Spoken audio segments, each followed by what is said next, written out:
마태복음 27장 27절에서 44절 말씀 우리 함께 교독하시고 마지막 절은 함께 읽도록 하겠습니다. 이에 총독의 군병들이 예수를 데리고 관정 안으로 들어가서 온 군대를 그에게로 모으고 그의 옷을 벗기고 홍포를 입히며 과시관을 엮어 그 머리에 씌우고 갈대를 그 오른손에 들리고 그 앞에서 무릎을 꿇고 희롱하여 이르되 유대인의 왕이여 평안할지어다 하며 그에게 침 뱉고 갈대를 빼앗아 그의 머리를 치더라. 희롱을 다한 후 홍포를 벗기고 도로 그의 옷을 입혀 십자가에 못 박으려고 끌고 나가니라. 나가다가 시몬이랑 구레네 사람을 만나매 그에게 예수의 십자가를 억지로 지워 가게 하였더라. 골고다 즉 해골의 곳이라는 곳에 이르러 쓸개 탄 포도주를 예수께 주어 마시게 하려 하였더니 예수께서 맛보시고 그들이 예수를 십자가에 못 박은 후에 그 옷을 제비 뽑아 나누고 거기 앉아 지키더라. 그 머리 위에 이는 유대인의 왕 예수라 쓴 제패를 붙였더라. 이때에 예수와 함께 강도들이 십자가에 못 박히니 하나는 우편에 하나는 좌편에 있더라. 지나가는 자들은 자기 머리를 흔들며 예수를 모욕하여 이르되 성전을 헐고 사흘에 짓는 자여 내가 만일 하나님의 아들이거든 자기를 구원하고 십자가에서 내려오라 하며 그와 같이 대제사장들도 서기관들과 장로들과 함께 희롱하여 이르되 그가 남은 구원하였으되 자기는 구원할 수 없도다. 그가 이스라엘의 왕이로다. 지금 십자가에서 내려올지어다. 그리하면 우리가 믿겠노라. 그가 하나님을 신뢰하니 하나님이 원하시면 이제 그를 구원하실지라. 그의 말이 나는 하나님의 아들이라 하였도다 하며 함께 십자가에 못 박힌 강도들도 이와 같이 욕하더라. 아멘. 우리가 일반적으로 가지고 있는 왕이라는 단어를 들었을 때 가지고 있는 그 의미는 무엇입니까? 왕을 떠올렸을 때 가장 먼저 생각나는 단어가 어떤 단어입니까? 힘이 될 거예요. 권력이 될 것입니다. 한자로 왕자는 모두 어떻게 생겼는지 다 아실 거예요. 그렇죠? 가로로 세 줄이 있고 중간에 이렇게 세로로 한 줄이 있습니다. 이 한자의 이제 모양이 어떻게 보면 이제 한자가 상형 문자잖아요. 어떠한 모습을 따라서 그 한자가 만들어졌는데 이 왕자는 바로 도끼의 모양을 닮았다라고 합니다. 고대 중국에서는 이 도끼가 권력을, 힘을 상징하는 모양이었다고 해요. 그러니까 그 당시에 그 어떤 부족 가운데 도끼를 든 자가 그 부족의 리더로서 쓴 것을 보면서 이 도끼의 모양을 가지고 이 한자 왕자가 나왔다라고 합니다. 그런데 재미있는 해석이 있더라고요. 한자가 이 상형 문자라는 그 해석이 밝혀지기 전에 중국의 허신이라는 학자가 있었는데 위에 이 왕자를 설명하면서 위에 가로줄은 하늘을 뜻하고 제일 아래에 있는 가로줄은 사람을 뜻한다라고 해석을 했더라고요. 그리고 왕은 그 가운데 줄로서 하늘과 이제 사람을 잇는 사람이 왕이다라는 그런 해석이 했더라고요. 어떻게 보면 그것이 더욱더 이제 성경적인 해석인 것 같습니다. 그렇지만 우리가 잘 알듯이 이제 한자는 상형 문자이기 때문에 이제 이것이 상형 문자라는 것이 이제 밝혀지면서 이제 왕이 가지고 있었던 그 진짜의 의미, 권력, 힘이 있는 자라는 뜻을 우리가 알게 된 것이죠. 그렇다면 한번 우리가 질문을 던져볼 수 있을 것 같아요. 오늘 저희들이 읽은 그 마태복음 27장 27절에서 44절까지의 말씀 가운데서 우리는 왕을 찾을 수 있습니까? 힘을 가진 자는 누구입니까? 오늘 말씀 가운데서 권력을 가진 자가 누구입니까?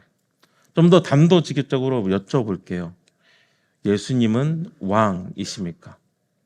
오늘 본문 가운데 나오는 모든 사람들은 그 아무도 예수님을 왕으로 대하고 있지는 않습니다.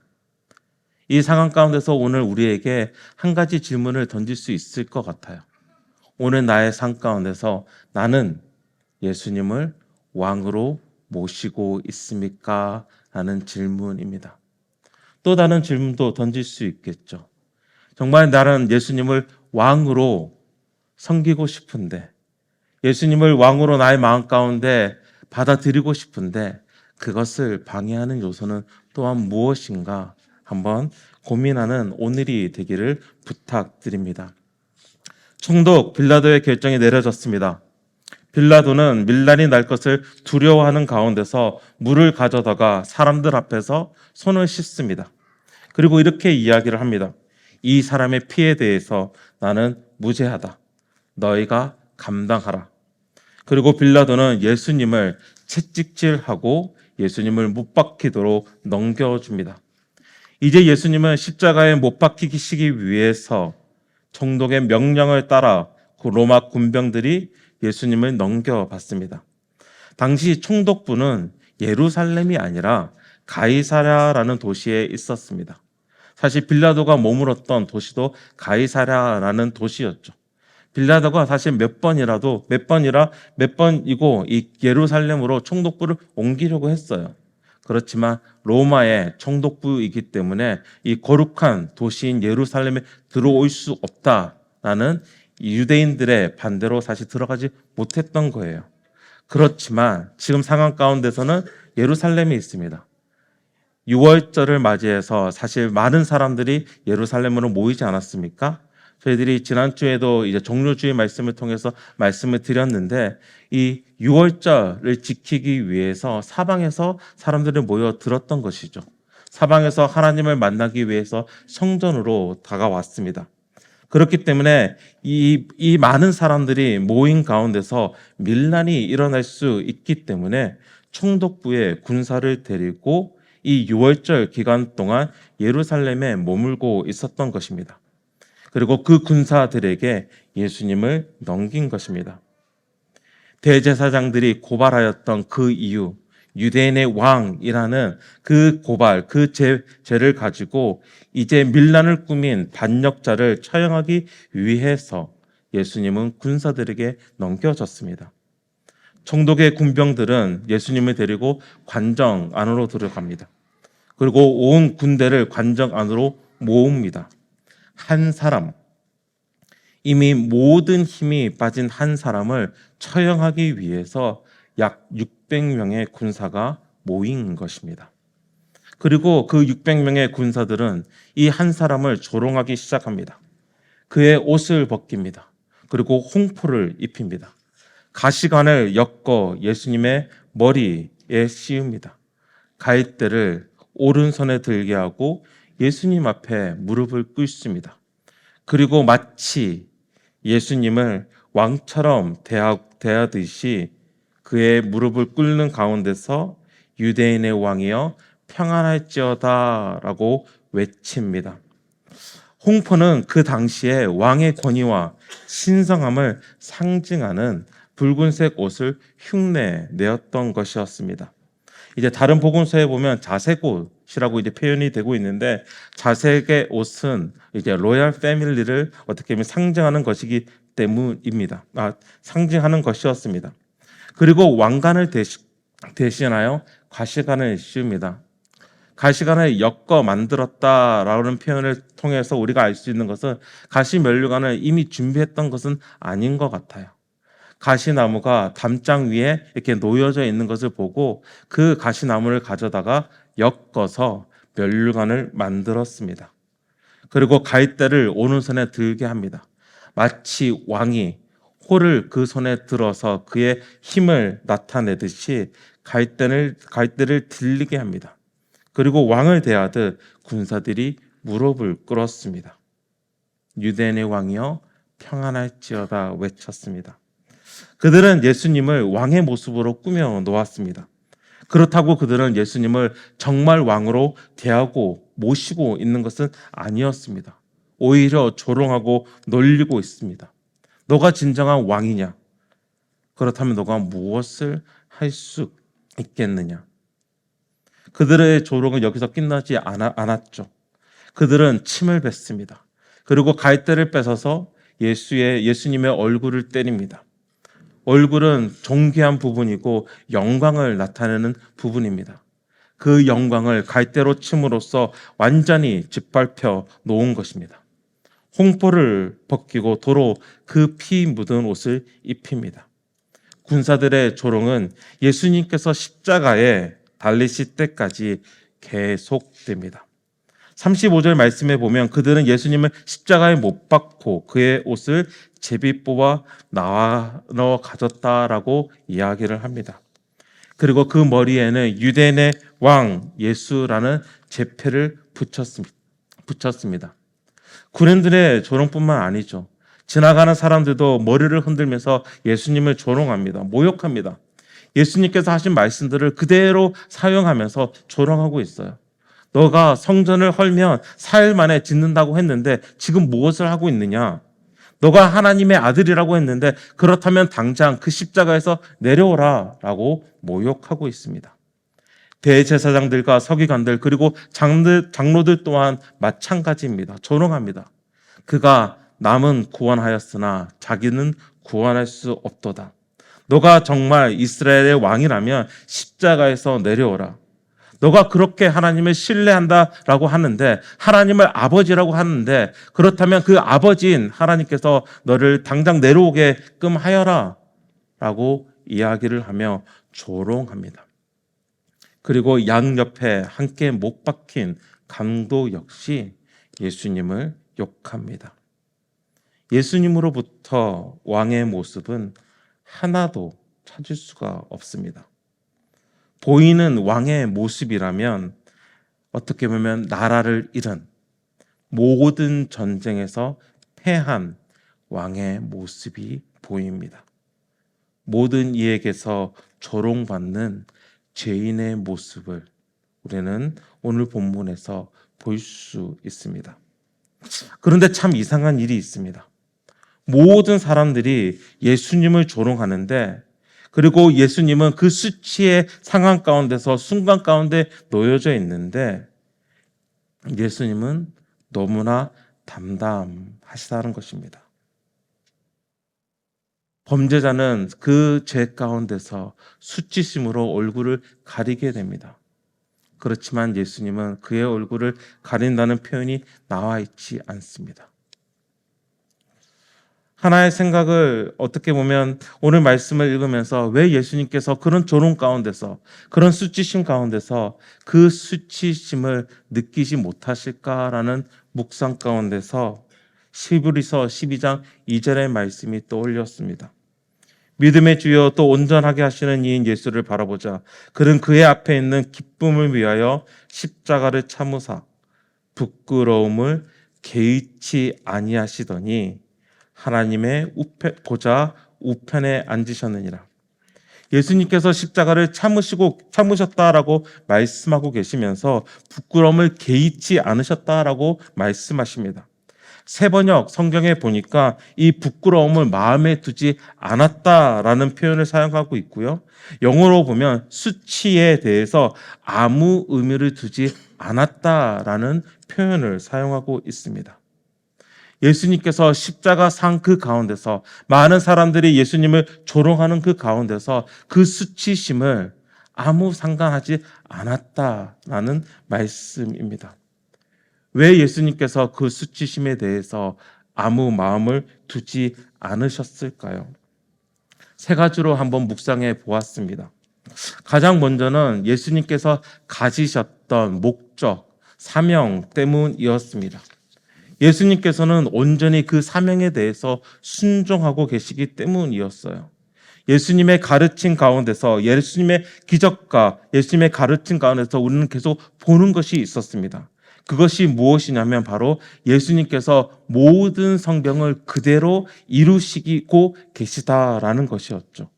또한 예수님께서 고난 가운데 있는 그 시간과 죽으시는 그 가운데서 우리가 보는 것은 바로 성경이 그대로 이루어지고 있다라는 것이에요. 자신이 이 땅에 오신 이유와 그 목적에 따라서 온전히 순종하고 계십니다. 자신이 이 땅에 오신 그 목적은 바로 죽음이었습니다. 오늘 말씀은 어떻게 보면 시편 22편의 말씀을 그대로 이루고 있는 것이죠. 사람들의 조롱과 제비 뽑아 나눈 것도 시편 22편의 말씀 가운데서 찾을 수 있습니다. 예수님께서 채찍에 맞고 찔림 가운데 있는 것도 이사야 53장의 말씀을 통해서 우리는 볼 수 있습니다. 또한 예수님께서 홍풀을 입은 그 자체도 이사야 63장에 보면 홍풀을 입은 자가 심판자로 오실 것을 말하고 있는데, 바로 이 모든 말씀을 그대로 이루시고 계심을 우리는 볼 수 있다라는 것이죠. 예수님께서는 왜 이 수치를 개의치 아니하셨나? 그가 가지고 계셨던 목적과 사명이 있었기 때문입니다. 또 다른 이유가 있었습니다. 예수님께서 수치를 개의치 아니하신 그 이유는 예수님께서 그 십자가를 감당하실 때에 정말로 죄인으로 그 자리에 서 있었기 때문입니다. 자신의 지은 죄가 감당할 수 없을 만큼 클 때, 자신이 받는 형벌이 당연하고 느낄 때, 누군가 조롱한다면 우리는 수치심을 느끼는 것이 아니라 얼마나 그 죄가 큰지에 대해서 집중하게 됩니다. 우리는 이미 예수님의 침묵을 보았습니다. 그리고 그 침묵이 말하는 것은 대제사장들과 장로들의 고발에 대해서 인정하겠다는 의미였습니다. 그리고 우리 모두 다 알다시피 예수님께서는 사실 그 죄를 지으신 분이 아니시잖아요. 예수님께서는 그 큰 죄를 지으신 분이 아니시잖아요. 그럼에도 불구하고 예수님께서는 그 죄인의 모습으로 지금 이 자리에 있습니다. 그리고 이 죄는 사실 바로 나의 죄인 것이죠. 예수님은 죄의 대가로 조롱 가운데 놓여지신 것이죠. 내가 받아야 할 그 조롱, 내가 어떻게 보면 있어야 하는 그 수치심 그 가운데에 예수님께서는 자기 자신이 나를 대신하여 죄인의 모습으로 그 자리에 섰을 때에 그 수치심보다 오히려 그 죄를 감당하는 자로서 그 자리에 있었던 것입니다. 그리고 마지막으로 예수님께서 그 수치심에 대해서 개의치 아니하신 그 이유는 예수님께서 사실 진정한 왕이시기 때문입니다. 예수님께서 진정한 왕이시니까 그 조롱 가운데서 부끄러워하지 않으십니다. 누군가가 조롱하며 놀릴 때에 어떠한 사람이 그 가운데서 평정심을 누립니까? 보통 자존감이 강한 사람이 여유를 가지고 쉽게 넘어갑니다. 한 번은 두 마리의 개가 싸우는 것을 봤습니다. 한 마리는 큰 개, 한 마리는 작은 개입니다. 작은 개가 큰 개를 보고 계속 짖어댑니다. 그런데 큰 개는 아무 신경도 쓰지 않고 그냥 자기 갈 길을 갑니다. 예수님께서 사람들의 조롱, 특별히 자신을 왕의 모습으로 만들고 절할 때에 담담히 그것을 받아들이십니다. 예수님은 진정한 왕이시기 때문입니다. 지나가는 사람들이 머리를 흔들며 하나님의 아들이라면 자기를 왜 구원하지 못하느냐라고 모욕할 때에 담담히 그것을 받아들이십니다. 왜냐하면 예수님은 진짜 하나님의 아들이셨기 때문입니다. 대제사장들과 서기관들, 장로들이 조롱할 때도 마찬가지입니다.